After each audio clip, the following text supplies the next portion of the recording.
Hello friends, welcome into the Cowboys Report. I am Tom Downey. On today's video, we're taking a look at all of the Dallas Cowboys free agents. There are 25 unrestricted ones, and we'll go through all of them, beginning at number 1, the most important one. It's the quarterback, Dak Prescott.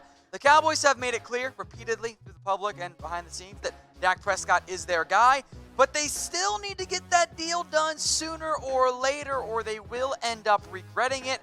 If they wait for Mahomes and or Deshaun Watson, it's only going to cost them more money. So yes, the franchise tag, especially maybe for just the beginning of the offseason, is a possibility.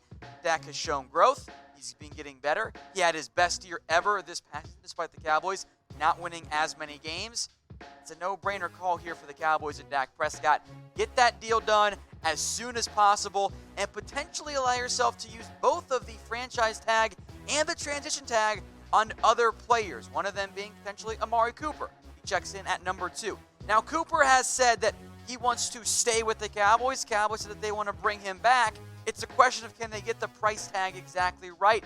It might end up looking more of the $18 million a year range, and it is a fair question to wonder what went wrong for Cooper at the end of the year. The first 9 games, he was playing a lights-out, all-pro caliber. The last 7, not very good. Now, the snap percentage looks pretty similar. I will make note, if you exclude the Giants game, which he played 3 snaps and then got hurt and did not return, Cooper played about 86% of the snaps for the first half of the season. That's a pretty big drop-off there, and I'm not sure why the Cowboys felt the need to limit Cooper's snaps if, as they claim, he was actually healthy. So who is the one free agent Dallas must keep this offseason? I've gone over my top 2, Dak Prescott and Amari Cooper. I think it's Dak Prescott. Keep your quarterback or you're going to end up having regrets. Right, Chad Hutchinson era Dallas Cowboys? I think so. You guys let me know what you think in the comments section. If you're watching on YouTube, you might get an ad break here. If you do, scroll down to the comments. I've made this question the pinned comment. Number 3 for the Dallas Cowboys, that is one Byron Jones. I know he only has 2 career interceptions. Guess what, guys? Byron Jones is still a lockdown corner. I need one of 2 things from my receivers. Either A, you're making play, or my corners, excuse me. You're making plays and you're taking the ball away. Or, if you can't do that or aren't doing that, you better not get burnt very often and allow a whole lot. These were the NFL leaders for PFF last year in coverage snaps per reception. Casey Hayward, Richard Sherman, Bashaud Breeland, as it actually kind of turns out there. Byron Jones was number 4 on that list. He allowed a reception every 18 coverage snaps. That's really good, guys. If you let him leave, you might end up regretting it, even if it does end up being expensive. Number 4 is Robert Quinn. Had a resurgent year for the Dallas Cowboys. Think about how great this trade was, right? They gave up a 6th-round pick to acquire him. Even if you lose him in free agency, you're probably going to get a 3rd or a 4th-round pick back in the 2021 draft via the compensation pick process, or the compensatory pick process, excuse me. That's a win for the Dallas Cowboys. And these sacks that Quinn had were not just fluky sacks. His pressure rate was also up this year. Here's what he's done over the past 5 years. 14% of his snaps he got a pressure on. That's really good production, guys. 10.6 in 2018, up from about 8 or so. His career high, by the way, came back in that 19-sack season in 2013 with the Rams when he had a pressure rate of 17.7%. That's really good production. Now, his age might help deflate his asking price and his price tag in free agency, which means maybe you could bring back Robert Quinn. It would certainly help you if you are looking for more pass rush options, which the Cowboys need. But let's say, hypothetically, you can only keep one of them. Now, if the Cowboys want, they can afford to re-sign Quinn and Byron Jones. They have the money available. There's plenty of cap space for it. This might cost maybe a guy or 2 down the line. But if they want both these players, they can make it happen. But if you can only pick one, let me know in the comments. Q for Quinn, J for Byron Jones. My rankings kind of gave away my vote. I think you guys are going to end up picking Robert Quinn. Number 5, that is Randall Cobb, and he had his best year since 2015 with the Dallas Cowboys. And I think that Cobb's odds of being retained by Dallas this offseason went up when they hired Mike McCarthy as their head coach, because Cobb, as I'll make note, as you guys know, played with McCarthy for the vast majority of his NFL career. He was at McCarthy's introductory press conference. I think it makes sense for the Cowboys to retain Cobb and have themselves a slot receiver for next year and probably a few years after that.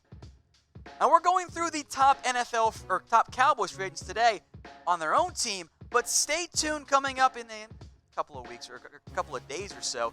Free agency targets for the Dallas Cowboys, plus possible cap cuts like Tyrone Crawford, and trade targets as well. All of that is coming up in the coming days and weeks on the Cowboys Report. So if it's your first time watching, or you watch all the time but you're not subscribed for some reason, hit that big red button. That way you know each time we have a new video coming out on the Dallas Cowboys this offseason. Moving on now to number 6 on our list. That is Maliek Collins, who does a good job of generating interior pressure, but he has issues against the run. He was a good fit in the Rod Marinelli front four defensive scheme, but I wonder if Collins is on his way out for two different reasons. Number one, not sure he's as ideal of a fit in more of a two-gapping 4-3 or even just an outright two-gapping 3-4 scheme, which I think you'll see more of with Mike Nolan. And the middle class for the Dallas Cowboys. That's players like Maliek Collins. That will be squeezed as the Cowboys have less and less cap as they pay their top-end players. That's the nature of life in the NFL. It's just how it works. And it might lead to Collins going for greener pastures elsewhere in terms of average per-year money. Number 7 is Sean Lee, who I thought kind of a little slow to start the year, got going, especially as Leighton Vander Esch was unable to play. Coming off, believe it or not, the first ever 16-game season in his career. He's played 15 a couple times, never hit 16. Now, he might retire. He said he'll make his decision by March. I think right now he'd lean towards coming back, but we'll see what happens. I say bring him back if you're the Dallas Cowboys. Let him continue to play a part-time, high-end backup role at linebacker. Number 8, Jeff Heath, the emergency kicker, and also, starting strong safety the past couple years for the Dallas Cowboys. He's been a multi-year starter. He's more of a number 3 safety. That's the price tag and role I want to bring him back on. I like that idea, but I also don't want to just bring back Jeff Heath and go, okay, you're fine at safety. That's not getting the job done. Number 9, Jason Witten. We will see, as we've discussed earlier this week, if he's actually a member of the Cowboys roster. He said he'll make a quick decision on his future, so he should know in the relatively near future. But he's going to turn 38 this offseason. He's been a progress blocker for Blake Jarwin. More on him, by the way, in a second. There are some restricted free agents as well I want to make note of here. Guys at the Cowboys contender, and in all likelihood will be back. If the Cowboys want him back, they're going to return. That's Blake Jarwin at tight end, Antoine Woods at defensive tackle, Cooper Rush at quarterback, Daniel Ross at defensive tackle, and Adam Rebin, who I actually believe is an exclusive rights free agent, which basically means either you come play for us or you don't play at all in the NFL next year. Those guys should be cheap. They provide at minimum decent depth and maybe even some key rotation guys for Jarwin and Antoine Woods. Number 10 is Michael Bennett. I don't think he's back with the Cowboys next year. Dallas redid his deal to allow him to become a free agent. He's floated retirement talk as well. He brought in a nice veteran presence, produced pretty well beyond always jumping off sides, but he was viewed as a rental, and that's how the Cowboys still feel. Number 11, Joe Thomas, was by the way, a former Mike McCarthy player. I will not lie to you. I forgot about that until I started building out the show for Joe Thomas. With McCarthy back in Dallas now, I wonder if it could maybe make a little bit more sense for Green Bay, or for Joe Thomas to stick with his former head coach with McCarthy and provide just someone familiar with McCarthy to help out in the locker room. He's not a starter, but he's a good backup and good special teamer. Now, speaking of Green Bay, they travel to take on the San Francisco 49ers in the NFC Championship game. I'll give you guys a little pro tip on a bet that I've already placed on BetDSI. I got the Niners. I locked it in at -7 to win and cover that spread. It is now -7.5 for the 49ers. I'm also cheering for San Francisco. I don't want Aaron Rodgers to win another one because it's just the Packers and they always kill the Cowboys, so I want something different this time around. But if you want to follow my betting advice, head over to chatsports.com/bet. Use that promo code you see on your screen. It's Cowboys120. It gets you a 120% deposit bonus. What that means is you put down $50, they're just going to give you an extra $60 for free. You can use some of that free bonus money on my betting tip. And if I'm wrong, which I'm not going to be, I don't think. Of course I don't think that. But if I'm wrong, you got plenty of leftover betting money. It's chatsports.com/bet. Use that promo code Cowboys120. On now to number 12. We get into some of the backup depth pieces here. KERRY HYDER, only the 1 sack, generated a decent amount of pressure for the limited role that he had. I am down to bring him back on a very cheap deal, but I am not, like, oh my God, you got to keep KERRY HYDER. That's not where I'm at for him. Number 13, Anthony Brown. I almost put him at 12. It was kind of close for me, even at number 11. Only played in 9 games due to injury. Now, I thought Brown could have had a better year if he continued to improve. That was not the case, as the entire Cowboys defense regressed and appeared.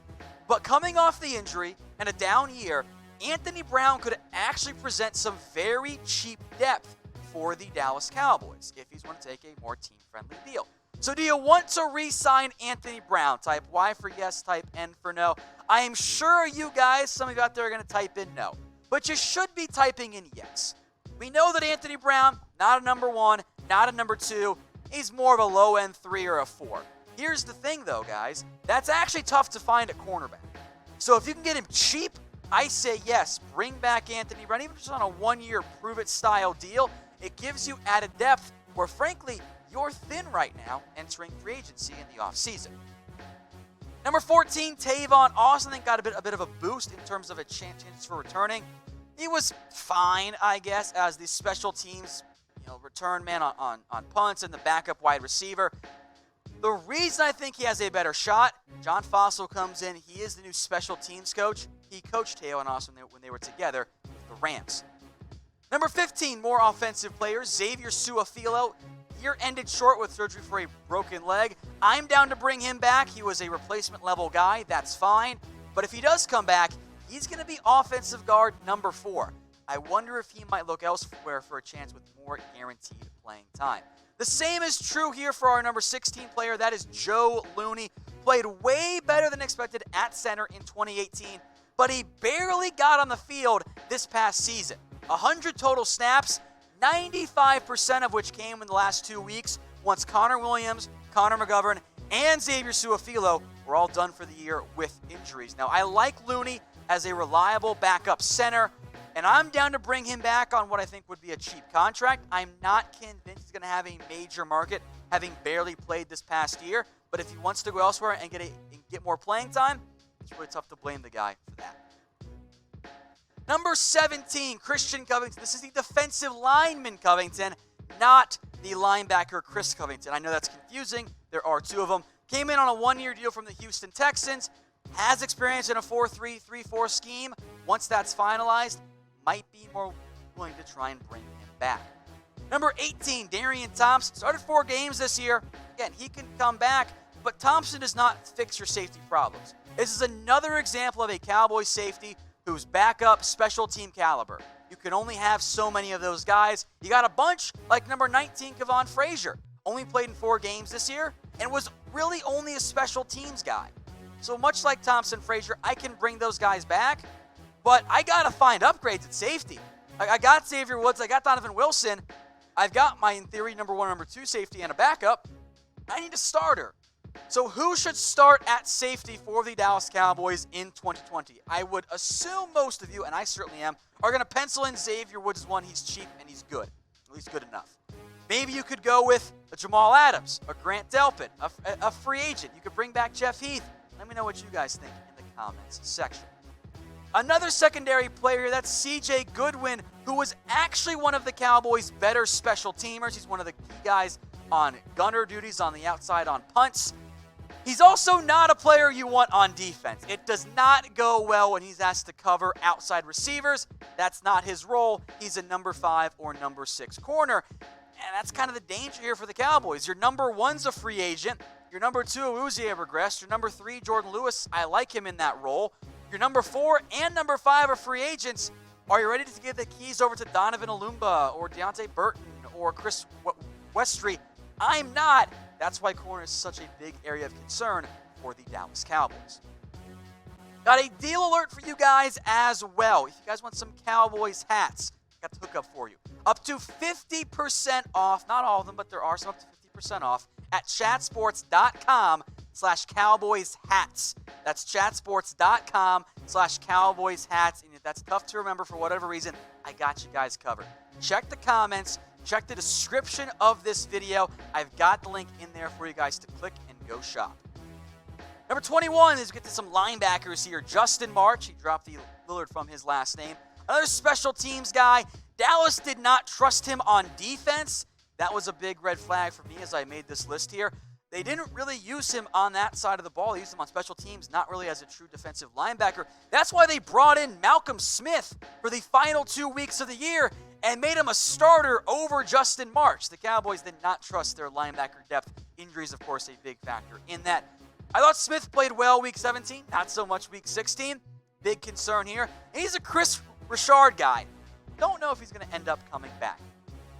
Very shortly here, Ray Armstrong signed for week 17. Didn't play on defense, only special teams. I don't see him coming back. That was one of those classic, well, we need somebody up here to play. They signed a guy off the street in Ray Armstrong. So linebackers overall, you got Jalen Smith. You're hopefully going to be fine with Leighton Vander Esch. If you bring back Sean Lee, that's still a really good trio. It's the 4, 5, and 6 spot. Is it Chris Covington? Is it Luke Gifford? Do you re-sign a Joe Thomas? The starting linebacker spot is fine for the Cowboys, but the depth is an area worth watching out for. All right, number 24, let's talk special teams now. Kai Forbath. I want to make sure we learned our lesson. Cowboys, you had a good kicker this year. He played well. Didn't miss a field goal or an extra point with the Cowboys. Missed one with the Patriots earlier on this year. Bring him back. Promise him nothing. Do not assume your kicking situation is solved because that's what happened with Brett Maher. Now, I went from 1 down to 25, but I saved the best for last. That's the Cowboys long snapper, L.P. Ladouceur. Ranked not 25, just GOAT. That's what L.P. is. The greatest long snapper to play in the history of the NFL, has never had a bad snap. The dude does not make mistakes. Now, he is going to turn 39 this offseason, so he is getting up there. But as long as L.P. wants to play, keep re-signing him. Let him play till he's 49 for all I care, because he hasn't made any mistakes yet. I don't know why that would change going forward. Hey Cowboys fans, thanks for watching the Cowboys Report. If you haven't already, click right here to subscribe to our channel for all the best Cowboys coverage on the internet. That's news, rumors, highlights, mailbags, film studies, and a whole lot more. And I'm making your lives a little bit easier as well with the next Cowboys Report video right here.